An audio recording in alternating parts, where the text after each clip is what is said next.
Welcome to Seasoned. I'm Marisol Castro. And I'm Chef Plum.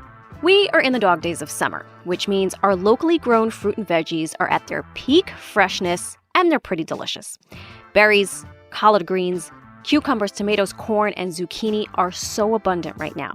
We wanted to celebrate the season with a guest whose philosophy and tips might inspire your own wellness and healthy eating journey, or at the very least, help you figure out what's for dinner tonight. Terry Walters is a writer, educator, and author of Eat Clean, Live Well. She lives in Avon, Connecticut. Later in the show, Terry and I stroll through the Weston Farmers Market in Hartford to get inspired by all that peak summer produce. But first, I asked her to define clean eating. Clean eating for me has always been just about how to get in those foods that we all need more of, kind of no matter what else is on your plate, like a rainbow of color and all the tastes, farm fresh produce and eating in balance with the seasons, which, from day one, I thought, season, what a great name for a show. We have that in common because Mother Nature really gives us what we need in each season to maintain balance with that season. So I try and make it so that people don't have to take a deep dive into nutrition. They can just follow the seasons in my book and know exactly what they will be well served to eat from season to season. I make it really easy. I try and make it as accessible as possible, and it's always delicious. I know you have 4 key principles. I wonder if you wouldn't mind going through them with us for our listeners. I feel like these principles are always changing and evolving, but really the 4 key are to eat all the colors of the rainbow. We hear that all the time, but it's such an easy way to balance nutrition. You don't need to have an advanced degree to look in your grocery cart and see not Fruit Loops, right? Not the package, but fresh produce, minimally processed so we can get that maximum nutrition. All the tastes, sweet, salty, we got those tastes down pat, but there's sour, and there's bitter, and there's pungent, which is just like heat or movement in your gut. It could be hot peppers, but it could also be cumin or cinnamon or ginger are some of my favorite pungent spices. So all the tastes, all the colors, and then superfoods is like this new term that's come up. It doesn't mean a fancy package and a high price tag. Really, everybody's superfoods are going to be different for their unique constitution. And your superfood might just be a color or a taste that you're not getting any of. So if you don't eat anything blue, then blueberries could be your superfood. If you're not eating greens, kale or romaine lettuce might be your superfood. So really making sure that you're getting those superfoods in that give you that great nutrition. And then one food that I've been talking a lot about, the 4th principle, would really be fermented foods. And I remember listening to one of your shows and you were talking about kimchi. Holy cow, have I taught a lot of kimchi in the last, 14 months. But fermented foods are the good bacteria that are required for healthy digestion, and they're really at the foundation of all of our health. So we need prebiotics and probiotics. So the prebiotics are the foods that feed the good bacteria, and the probiotics are the bacteria themselves. And those come largely from fermented foods. Marisol, I just can't do kombucha. Whenever I think fermented foods, obviously I go right to kimchi, but kombucha, I just can't do it, Terry. Can you make it not gross me out? I don't think if I showed you my kombucha starter, that would help at all. No, don't want to see that. But no, you really don't. Isn't it funny? Like fermented foods, it's kind of like the art of rotting food to make it healthier, which is just does not compute for a lot. But kombucha is not one of the foods that I recommend as a fermented food. So you're kind of off the hook there. Okay, good. It can have a lot of caffeine, especially if you're drinking store-bought. It can have a lot of added sugar, even though the sugar that's used to make kombucha in the first place, it feeds the fermentation. So the end product should not have a lot of sugar in it, but they do give a second fermentation, and that tends to add sugar, and it can be taxing on the liver. So it's not the be all end all that the trend makes it look as though it is. So you're off the hook. Stick to your kimchi. I had no idea. Those are good things to know. I left a glass of tea out when I was a kid, like sweet tea, left it out for probably too long, and then took a sip of it. I guess it had gone bad. It just ruined me for life. That's all I can think of now is that flavor if I taste kombucha. Yeah. Sorry, we can move on. I just had to get that out there. It's like therapy for me.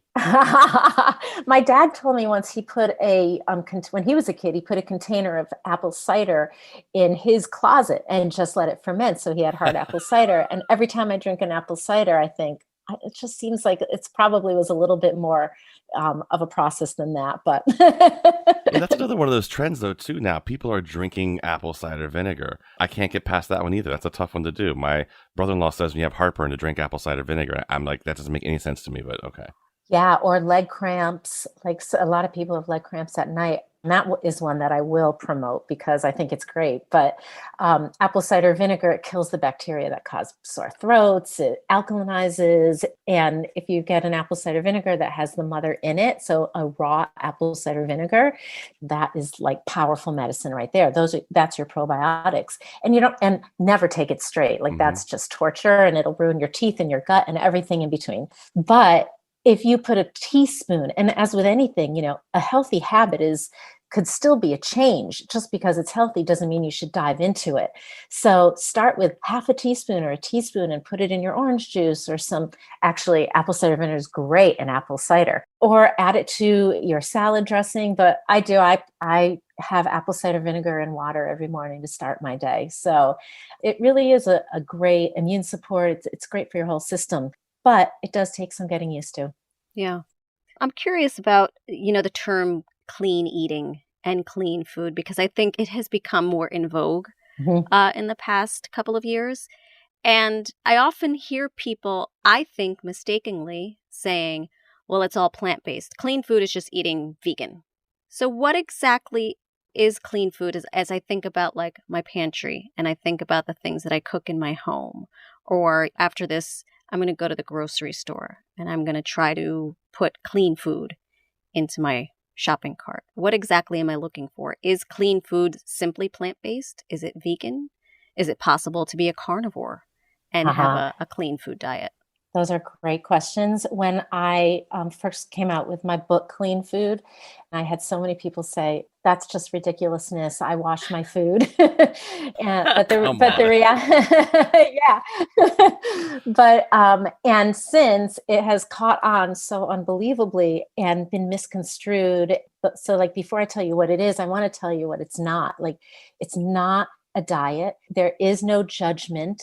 There's no rigidity. It's really, as far as like an approach goes, it's about listening to your body and honoring your unique constitution and giving it the foods that allow us to maintain good health. And in my mind, what makes it clean is if it's minimally processed so that we can get the maximum nutrition. Now, minimally processed even is like a misnomer, right? Because if I went and took an oat from the field, I have to process it, right? And here we're talking about fermentation, how it like actually makes food healthier, and it actually adds nutrition, and it can eliminate some like non-nutritional components that are in food. So like processing isn't evil, but when you're looking at a package, to acknowledge that you're already removed from the source if you're in a package, right? But that's okay too. So if you're looking at the package, look at the ingredients and can you visualize how they've grown? Is there something that sounds like, maybe it came from a lab instead of a green plant? And if so, can you put it back and get a package that has ingredients that you do understand as being food, grown? I think of it as a spectrum, and we all fall on that spectrum in a different place. So you don't have to sit down next to the plant, but if you're eating, let's just say, instant oatmeal, and you move to regular oatmeal, and you're moving closer to the source. And instead of having the sugars and the sweeteners and flavors that are in the instant, you grated your own apple and maybe added a little cinnamon, the impact on your health is quite significant. So it's about being able to have a spectrum and a foundation that allows you to look at what you're doing and how you can maximize the health for yourself. And certainly eating in season is part of that, because as I said in the beginning, what grows around us gives us the nutrition that we need to maintain balance with that season. So like, there's a reason that we're eating these high water, refreshing, cooling, cleansing fruits and vegetables in the summer. And 2 months from now, a month from now, what's above ground will start dying and all their energy will go down into the ground. And then come October, November, we'll harvest the roots and we'll eat those roots. And those are going to give us that strength to go into winter, right? And they'll winter over. So the seasons give us what we need in the food, how we cook and prepare them. We're not sitting down making hot stews that warm the body in the summer. Right. But we will in the winter because they're super warming. Now we're eating raw, fresh, cool. That seasonal component is super important and super powerful for helping us maintain optimal health. I love the description when I saw what she just said there. It almost sounded like she's describing like a romantic love story there, how it, the fresh vegetables, and we're going to go into the ground and take them out. That was awesome. I loved every single thing you said right there. I couldn't agree more. Makes me think, though, a little bit when you start to talk about pulling these things out of the ground. Not everything that we can always get from clean eating has to come from the ground. There's some frozen things you can buy. There's some packaged things you can buy. What kind of things do you recommend for that?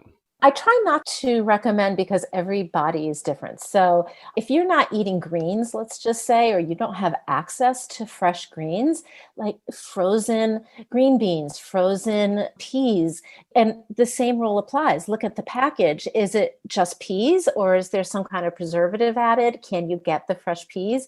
So really making it work for you.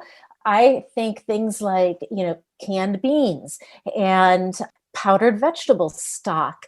Those are like two things that I completely depend on, because if I can put those in a pot and throw in whatever else I happen to have and turn it into soup, some greens, some roots, bring it to a simmer, some beans, I have a whole meal. And it didn't take me having to go to the grocery store. It didn't take a lot of creativity even. I can, add a splash of vinegar, or I can add some salt and pepper, and it's done. My kids say my cooking technique is dump and stir. And that is really what it comes down to. Whatever it takes for you, you don't have to give up the foods you love. My goal is really to make it easy and to give you ideas for using these foods in the season and optimizing health.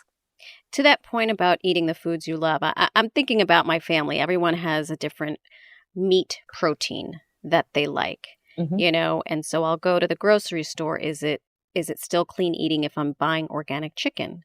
Am I going a step further if I'm buying a grass-fed rib roast or ribeye?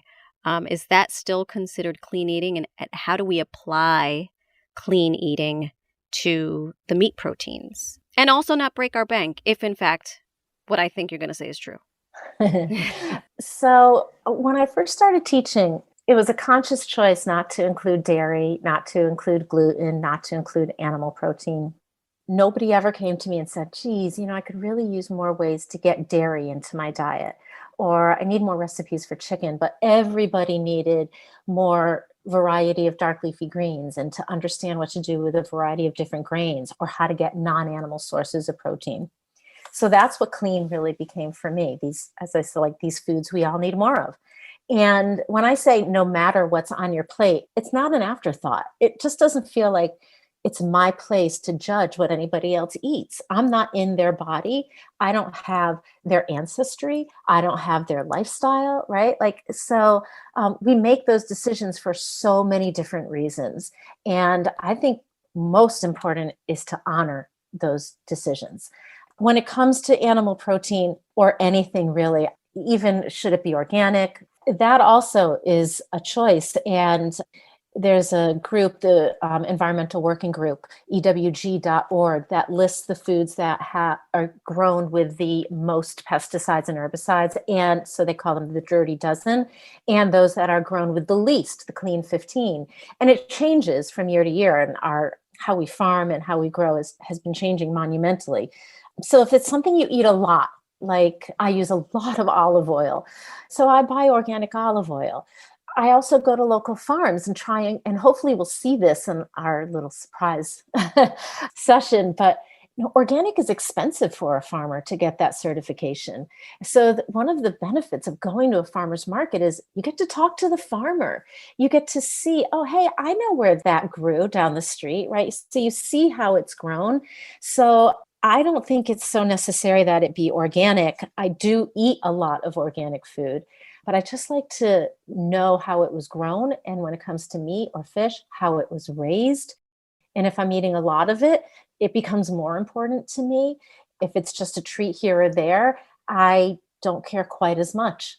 A lot of farmers, I don't say most, but a lot of farmers that I know, they can't afford to get that certification. That's It's right. expensive, but most of them are growing organic anyway. I would prefer if you can get like a local farmer who has protein, who has chicken, who has a beef farm. That's probably your best bet. But I know that stuff can get expensive, but at least then you know what's in it. I don't like it to sound like it's unapproachable because our food system just isn't transparent. And you don't have to necessarily spend an arm and a leg in order to eat well. Definitely not. As a matter of fact, I buy a ton that's in bulk.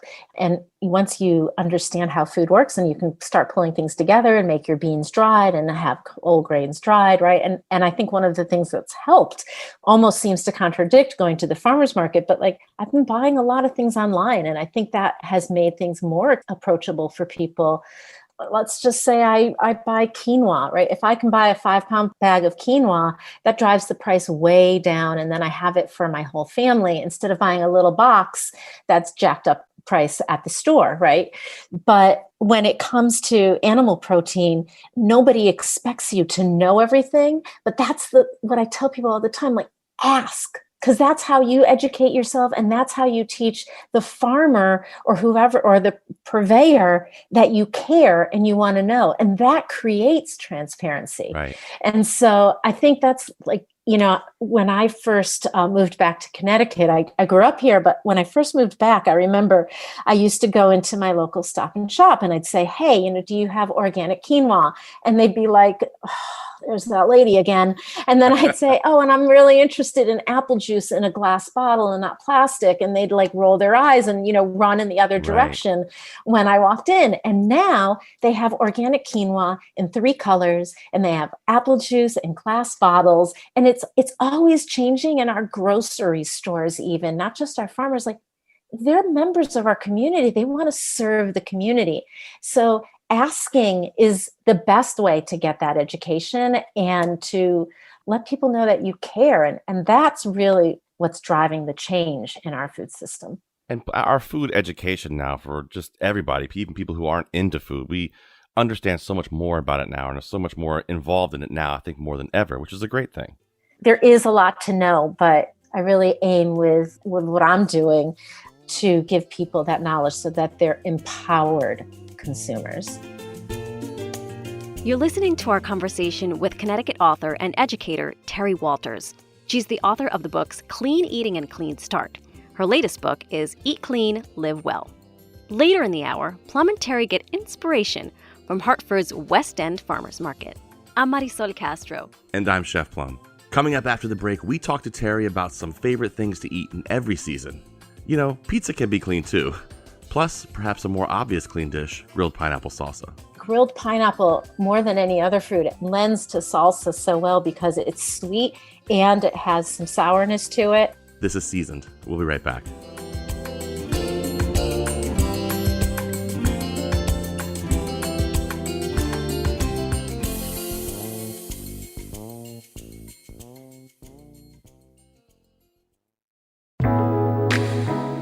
Welcome back to Seasoned. I'm Marisol Castro. And I'm Chef Plum. Today we're talking to Terry Walters. She's the author of the books Clean Eating and Clean Start. Her latest book is Eat Clean, Live Well. In our first segment, Terry outlined her philosophy around clean eating. And no, you don't have to be vegan, and your shopping list doesn't have to include organic everything. Even carnivores can eat clean if they're curious enough to ask questions about where their protein comes from. Clean eaters are on a spectrum, honoring their body's individual needs and health goals. It's not a diet, it's a series of choices. We all make different ones, and that's okay. There's no judgment. Before we get into some recipes and more tips for seasonal eating, I wanted to acknowledge that so many communities face barriers when it comes to accessing fresh fruit and vegetables. I grew up in the Bronx. We had Dipsy Doodles and Twinkies, and we always reached for that before we reached for, I don't remember going to the grocery store and seeing aisles of produce the way I do now. And I know that that is still the norm for a lot of communities across the state of Connecticut. As much as we make strides to bring farmers markets to a lot of our communities. There are still, food deserts. Not that you have a solution, but what recommendation would you make to bring that idea of not judging people for how they eat, but also for helping communities understand that what they eat will not only help them live longer, but help them live better lives. It will affect their mental health, their cardiovascular system. Because I think if you take a holistic approach to communities and societies and how we evolve and how we interact with one another, it's so easy to forget food. I often say, there would be peace in the Middle East if they all ate over a delicious meal, right? And I know that's a really long question, but I do think that we forget how important food is to our overall well-being, especially for communities of color and other disenfranchised communities across the state. It's interesting. There used to be a farm in New Britain called Urban Oaks, and New Britain is a food desert. And, it's so hard to put yourself in somebody else's shoes, especially if you have no concept of where they walk. Are we making progress? Yeah, like there are organizations in Connecticut, like Hartford Food System, like Knox Community Farms, like Billings Forge, Roots in New Britain, who are bringing farmers markets to those food deserts, who are creating schoolyard gardens and teaching our youth, which I think is critical. And those youth then bring that information back home, which often inspires a lot of change. And community gardens and really sharing that load and that education. I feel like we're making a lot of progress there. But if anything has been highlighted by the pandemic, it's food security and food inequity. That is where our health begins. So we really, I wish I could solve it, but I'll just continue supporting and working with all those organizations and going into the schools, just teaching and bringing that information, I think, to these communities is certainly that's my goal. Thank you. Yeah. And I know it's a larger than life challenge, and it takes more than just a Terry Walters. It takes about 100 of you and then 100 more legislators, and then it takes a nation is what it takes, because it's our whole food system is based on selling processed packaged food with health benefits used as marketing terms that are empty, right? It's a bit of a struggle. And also to Plum's point, organic or local. If I know the farmer who made those tomatoes and there's not that fancy organic thing, I'm still going to buy it because I know where it was grown. I want to talk about some of these recipes because if you're a home cook and you find cooking intimidating, if you can get a couple of good recipes down or understand how they work, you can really change them into your own. I like how you said before, using things as a guideline. And that's what I teach to people wholeheartedly as well. And I love this grilled pineapple salsa, because what a versatile thing to be able to make and use on so many different items, whether it's into a salad even, or dips chips into it, or put it over top of a piece of fish. Especially over like a piece of grilled salmon or tuna, like over some barbecue chicken, absolutely. And so the grilled pineapple salsa actually came one year when I had 0 tomatoes. That's not to say I didn't have tomato plants. I produced 0 tomatoes in my own garden. And so I started getting a little creative because I had tons of tomatillos and, some onion and cilantro and jalapeno. So all the tastes of summer. One of the things about grilling fruit is that it really enhances, it brings out the sugars. And so the grilled pineapple actually, more than any other fruit, it lends to salsa so well because it's sweet and it has some sourness to it. It really has a great taste to it. And if you don't have grilled pineapple, chop up some plums. Hey, easy there. You can grill peaches. You can grill nectarines. You can take it into the fall and grill some pears. Like, it's really incredible, the legs that dish has. So I slice up the pineapple and grill it up and chop it up and put it in a bowl. And sometimes I add heirloom tomatoes, and other times I use tomatillos. Sometimes I add jicama, other times I don't, like whatever you have, but cilantro, jalapeno, some red onion, color, right? I said eating all the colors of the rainbow, but also cooking by color. So if you take that recipe and you look at it and it's missing a color, add another ingredient. If you have white onion, maybe put in a little bit of red pepper. really make it so that it nourishes all of your senses. I did a beautiful grilled strawberry and mint with jicama salsa this weekend. Yeah, Which was delicious. awesome. Okay, now can we talk about seasons? How to eat seasonally? Because you said tomato, and I was just thinking, ooh, tomatoes are everywhere now. Yeah, I'm blessed to have a garden, and I'm blessed to have the rain because it's like a jungle out there. But I'm going to harvest some golden beets this afternoon for dinner, and my fennel is starting to mature. Rainbow chard and kale and collards are going crazy out there. One of my zucchinis died, so that was kind of a bummer. The tomatoes are in every color. My husband came in with this like dark green tomato with like hints of burgundy in it. And he said, "Is this ripe or is it supposed to be red? Like what?" And I said, "No, that's what it's supposed to be." So it's just exciting. And I'm really excited to see what's at the farmer's market. And, that alone, just going to a market, you don't have to buy anything. Just go and look and talk to people. One of my favorite things about going to the farmer's market is not actually buying. It's talking to the people who are buying something in line and saying, "What are you doing with that?" It gives you insight into not only what's happening in their kitchen, but the foods they grew up with and cultural variations and different tastes. And it's so exciting. It just really makes food come alive to me. And that's what I've always loved. So I know some very good gardeners out there, and I only know one that actually tries to grow corn. Do you have a place or a favorite farm that you like to get corn from? Well, I live right down the street from Rosedale Farm, and so I go to Rosedale almost religiously. But it's a little bit of a further drive for me to go over to the Eddy Farm in Newington. But their corn is like, it's out of this world. It's just amazing. I mean, Connecticut corn arguments are up there with pizza and with burgers. Like, corn's a thing. I don't really think there should be any argument about pizza. I agree completely. My New York friends disagree. To me, that seems like the perfect food. And so, we've spent all this time talking about clean. And I just like to say, like, if you can put it on pizza, it is a perfect world. Pizza and tacos, like over the course of the pandemic, I have like a vat of masa harina so that we can always make tacos. And of course, I teach. So I've probably taught, I don't know, 100 sourdough bread making classes. So there's always sourdough pizza crust here. And we put everything on pizza. I can get you to try any new vegetable on pizza. Maybe it has pesto on it. Maybe it's nice red sauce on it. We do all sorts of things with pizza. So I'm a true kinetic, as my daughter would say, a true kinetic cutie. That's funny. Terry, would you go through with us some of your favorites of the seasons? So I think one of the things that is awesome about eating clean and eating seasonally is that every season you're eating these foods that you haven't had in 6 months, 8 months, 9 months.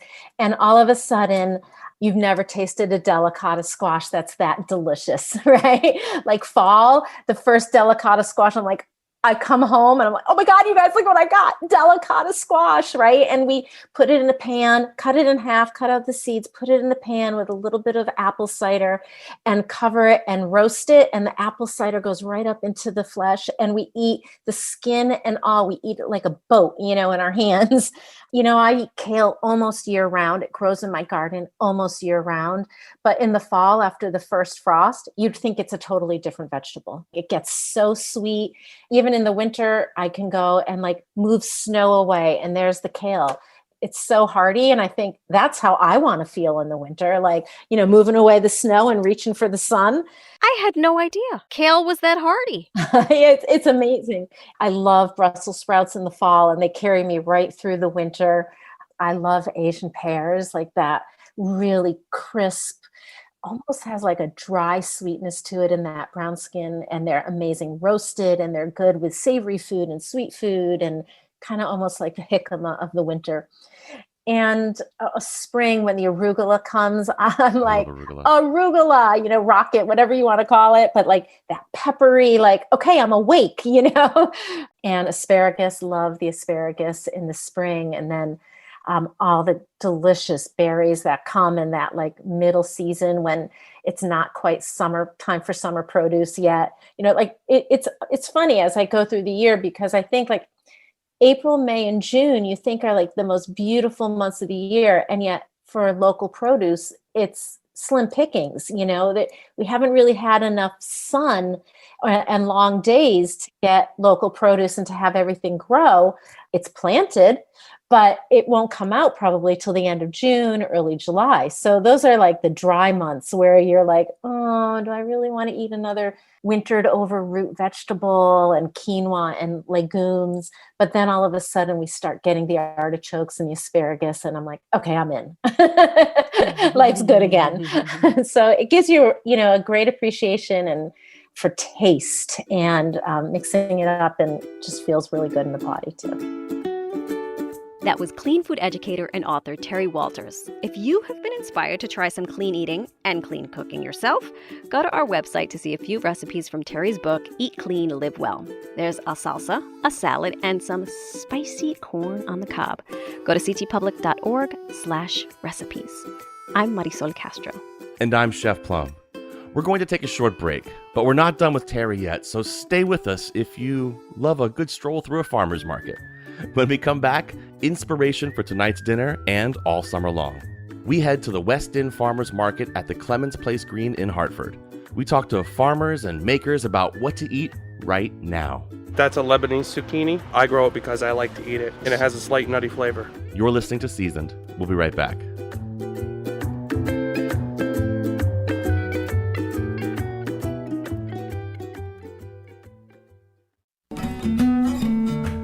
Welcome back to Seasoned. I'm Marisol Castro. And I'm Chef Plum. As much as we love to talk about fresh local summer fruits and veggies, nothing beats getting out to a market and experiencing it firsthand. Terry Walters and Chef Plum were lucky enough to do just that on a recent Tuesday afternoon. Okay, so I'm here at the West End Farmers Market. Terry and I have gotten up out of our studio seats. We didn't have seats, did we? No, we had the kitchen table. But we're going to check out some great stuff. But I wanted to talk to Jess Emmons. She is the market master here at the West End Farmers Market. Jess, thanks for letting us come hang out. Thank you for coming. We're very excited to have you. You guys, the market just opened today, and there's already a lot of people here. This is great. Yeah, so we open at 4 o'clock, and generally we're busiest from about 4 to 6. Okay. And then after 6, we generally die off a little bit. But we are having live music at 5. Okay. So generally people will picnic, they'll grab dinner, they'll hang out. Nice. It's a really nice community. I think we have about 20 vendors today. Wow, it Yeah. looks great over here. Thank you. I like the mix, too. We've got lots of produce people. We've got some bread. We've got some, what did you say, sassy birch? What does she make? Vegan jerky out of jackfruit. Vegan jerky out of jackfruit. Yep. Terry, you ever seen a jackfruit? Of course you have. Of course I have, yeah. You ever taken one apart? No, Yeah. I haven't. Have you? Oh, many times. Trust me. It's an ordeal. But I'm pretty excited to try the jerky, though. Yeah, I think she's got some free samples going too. Awesome. Yeah. Excellent. So is there anything here at the market you recommend for us to start with? Definitely recommend. Mike from Riverview has the best squash around. Okay. Then if you're in the mood for some fruit, I would visit Armando. I believe today he has the first batch of pears and apples and some new plum varieties as well. And then definitely stop by Sweet Acre, get a burger on your way out. This all sounds like a lot of fun. And kettle corn. The kettle corn, fresh made. Delicious? Oh, it's so good. Amazing. Yeah. Appreciate it. We're going to take a walk around and see what we can find and little treasures. Yes, enjoy. Thanks, Jess. Thank you. So Terry, our first stop on this, I guess the whole market's shaped like a big C, I guess is kind of how I would describe it, right? You walk in the... Which is so nice because it really allows you to see everything and kind of get the lay of the land. But these collard greens drew me over here.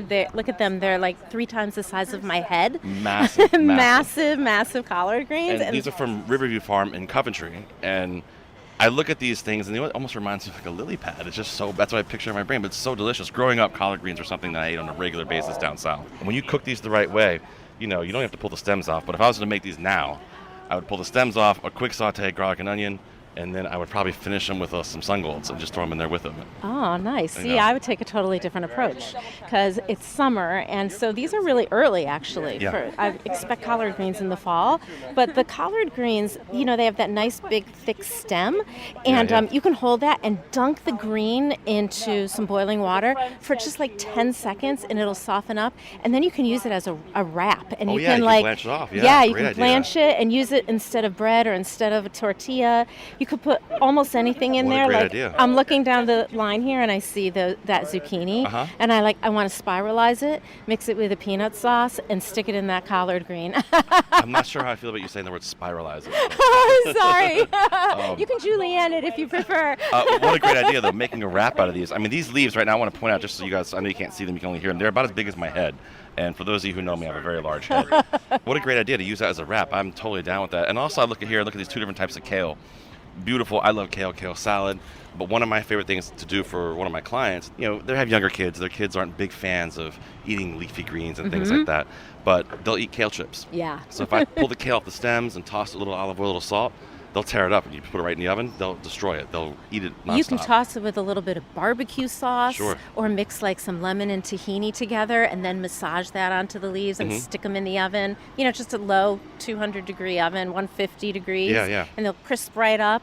But I love a kale salad this time of year. Yeah, amazing, right? And you just, drizzle a little olive oil, some lemon, some nice good salt, and massage it. Right. And that's the thing, everyone says, oh yeah, cook your kale with garlic and olive oil, but that's all bitter.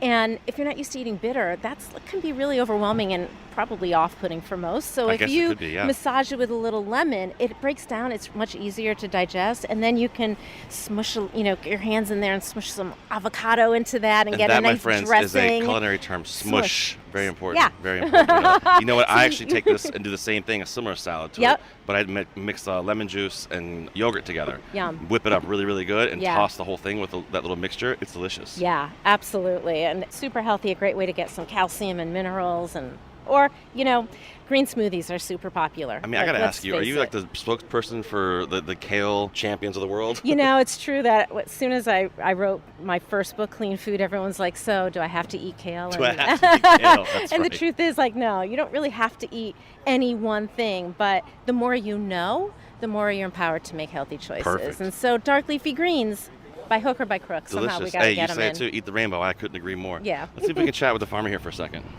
What's up, brother? How are you? I'm all right. Mike Bergeron from Riverview Farm in Coventry. Well, Mike, these greens look amazing. They look beautiful. This market, when you come here, when you have these greens like this, do people, do they love them? They a little scared of them, or? The collard greens sell really good here. A lot of people eat collard greens. Oh, they do. That's great. You guys ever used these before? So it looks almost like a zucchini, but it's a lighter, very, very, very light green. Almost like a, I don't know, what color green would you call that, Terry? Chartreuse. Oh. How's that? Okay. That's a Lebanese zucchini. Okay. Not many people know about it because it's not very popular. It doesn't ship well around the country because of the light color. But I grow it because I like to eat it. It compares closest to the regular green zucchini, but it actually has a smaller seed cavity than your regular zucchini, nice. and it has a slight nutty flavor. That's really cool. Oh, I kind of want to have that with some za'atar on the grill, like a little olive oil, lemon, za'atar. That sounds great. Yeah. That sounds amazing. I might pick some of these up on the way out. Yeah, This that sounds awesome. really good. Yeah. They're real good. Well, Mike, we appreciate it, man. Thank you very much. Yeah, no problem. All right. Bye-bye. Hi, Chef Plum. Hello, how are you? It is amazing. Soon as I saw you guys, I say, I sure he's Chef Plum. I'm kind of hard to miss, man. Nice to see you. Next, we walked over to the farm stand of Sweet Wind Farm out of East Heartland. Terry picked up one of their delicious-looking zucchinis. 8-ball zucchini, you buy that for $1. Then slice it like a hamburger. And then stick it on a grill, char it, flip it over, stick a piece of cheese on it, make it like a cheeseburger. Doesn't get any better. My name is Arlo Case. My wife and I and family own Sweetwind Farm in East Heartland, Connecticut. We also own my father's family farm in Blandford, Mass, and my mother's family farm in Tolland, Mass. We were just talking about these wonderful little squash here. You called them an 8-ball squash? That's called an 8-ball zucchini. 8-ball zucchini. Okay, nice. Yep. It's hollow though, isn't it? No, it's pretty solid. So good, and I love slicing them, and there's so many great different kinds of eggplant and like cipollini onions, yeah.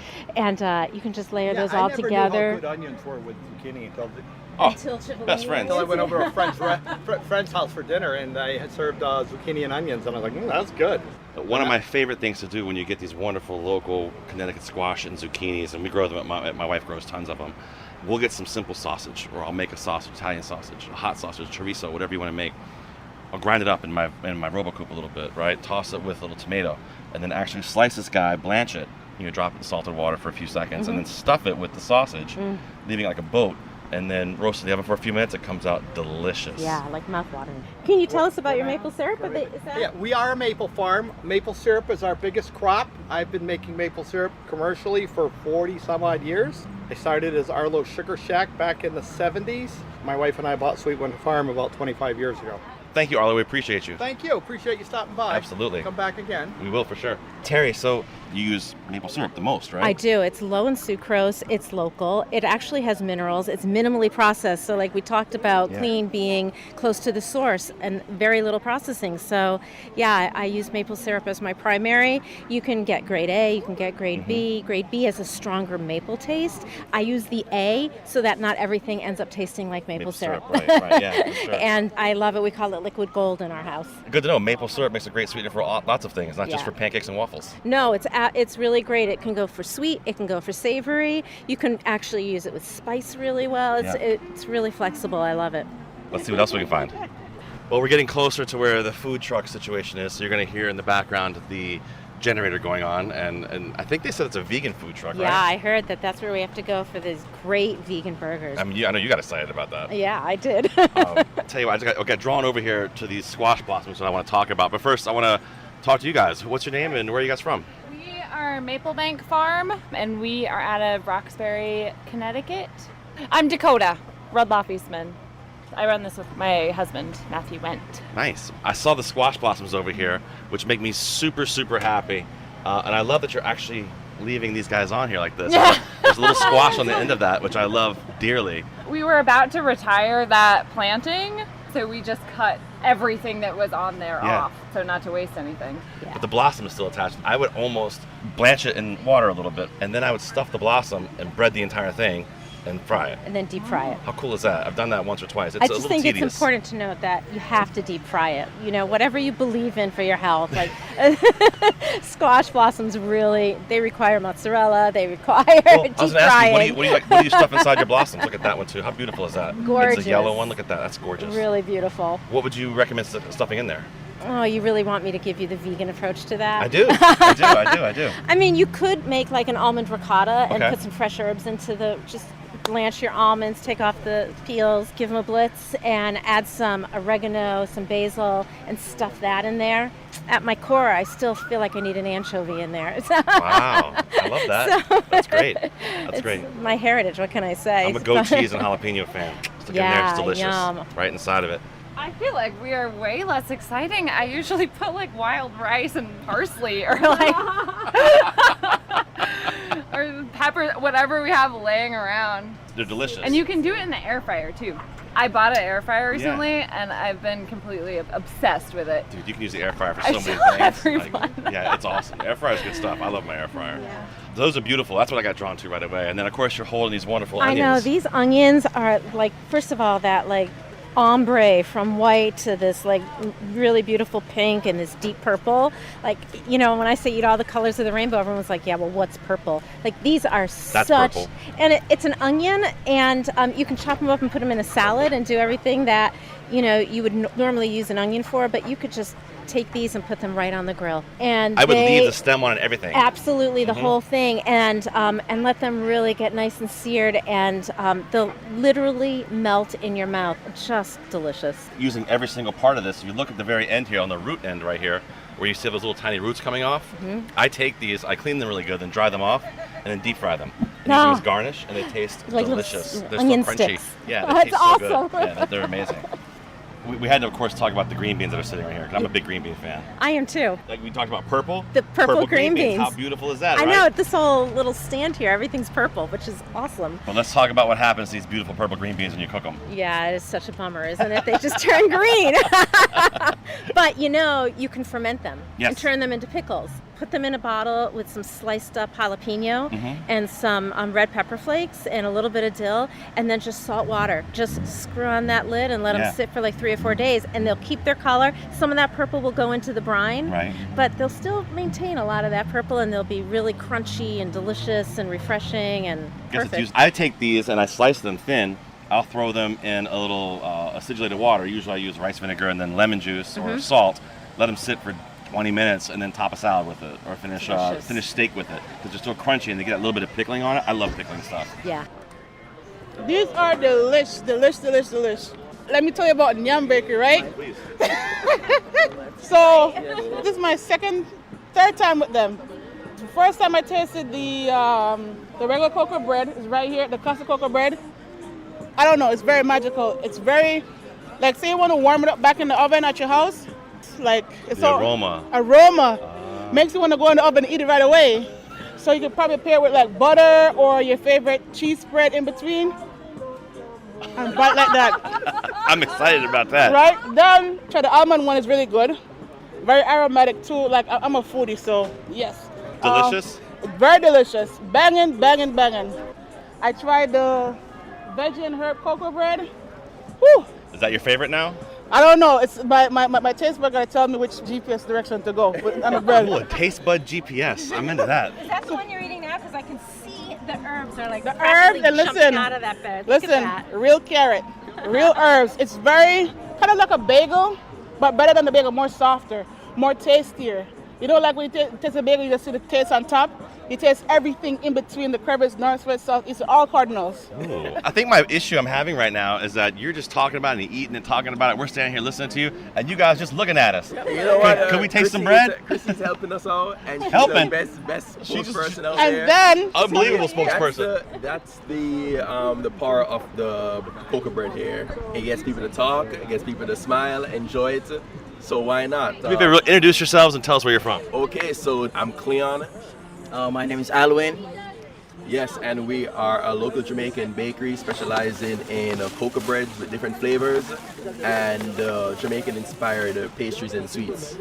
So, this stuff sounds amazing. Thank you so much. Look, she's pulling out herbs right now for her bread. That's the roasted kale. roasted kale. Yes. The bread itself almost has a little bit of an orange tinge to it. Oh my God. Yo, Oh, that is so good. that's so good. That is delicious. That's delicious. Thank you. Amazing. I'm blown away by that. I can't wait to get inside. good. Delicious. Thank you, gentlemen. We appreciate All right, it so thank much. you, thank you. Yes. Thank you. Well, Terry, I got to tell you, I'm inspired to go make dinner right now. I am. When I come out here and just hang out with you and talk food and see all these beautiful colors. And I think what people can really take to heart when they want to eat clean is, like I think you said earlier in the show, eat the rainbow. Yeah, and it's so hard to not get excited when you come someplace like this and you see all this amazing produce that's grown right here in our state. That's the coolest part about it. Yeah, and people from all over Hartford and the greater Hartford area, like, this is about community, and it's about supporting community, and it's about supporting our local economy and our environment. Like, this is what makes it sustainable good health. It's about making delicious food. And you can come out here, go to your local farmer's market, get inspired. I'm about to walk around here and buy all kinds of stuff. Oh, and P.S., if you see cocoa bread, yeah, buy all of it, because that's what I'm about to go do right now. Terry, thanks for coming out here with me. It's been really fun. Thanks, Chef Plum. It was great. And big shout out to the West End Farmers Market out here in Hartford. This place is great. If you haven't been here, you got to get out here and check it out. Thanks to our guest, Terry Walters, and the West End Farmers Market community in Hartford. The market is located on the Clemens Place Green, just steps away from the Mark Twain House. It's open on Tuesdays from 4 to 7. Don't forget, you can get Terry's recipes for grilled pineapple salsa, golden beaten blackberry salad, and grilled sweet corn with a spicy rub on our website. Go to ctpublic.org/recipes. I'm Marisol Castro. And I'm Chef Plum. Seasoned is produced by Robyn Doyon-Aitken and Catie Talarski. Our interns are Maisie Carvalho and Kelly Langevin. Thanks for listening, everybody. See you next week.